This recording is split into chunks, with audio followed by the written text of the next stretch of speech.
Marami na pag-usapan sa SONA ni PBBM at marami pong hindi nabanggit. Nasaan daw ang tindig ng Pangulo sa usapin ng sweldo, online gambling at confidential funds? Nasa frontline ng balitang yan, Faith Del Mundo.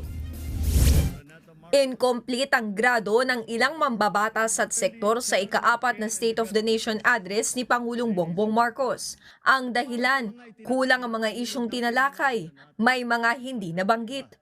Wala ni isang salita raw tungkol sa issue ng confidential funds ni Vice President Sara Duterte, pati na sa impeachment case nito.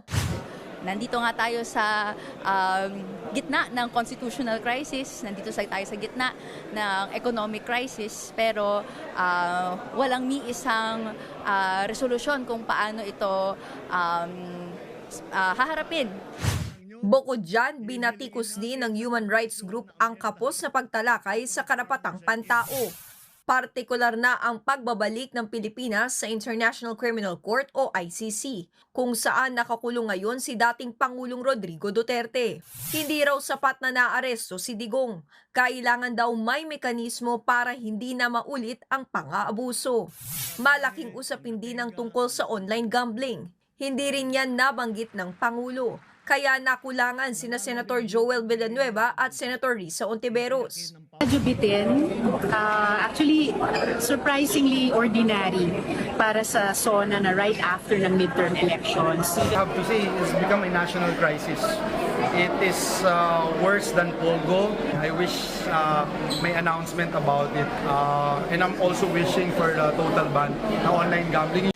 Isa pang hindi nabanggit ni PBBM ay ang panawagang umento sa sahod sa gitna ng pagmahal ng mga bilihin. Pagpapakita raw yan na tila maalat siya sa dagdag sahod. So, gayong kapos na kapos ang sweldo, malinaw na barya ito. No? So isang glaring na talagang mukhang ayaw ng presidente at ng Malacanang sa pagtaas ng sahod. Sa 3 taon pa ng panunungkulan ng Pangulo, nananawagan ng iba't ibang sektor na hindi lang basta't ulat, kundi tunay na pagbabago ang kailangan ng bayan. Tayo ang bagong Pilipino. Nagbabalita mula sa Frontline, Faith Del Mundo, News 5. Mga kapatid, Ed Lingaw po, maging maalam at may pakialam sa mga napapanahong balita sa ating bansa.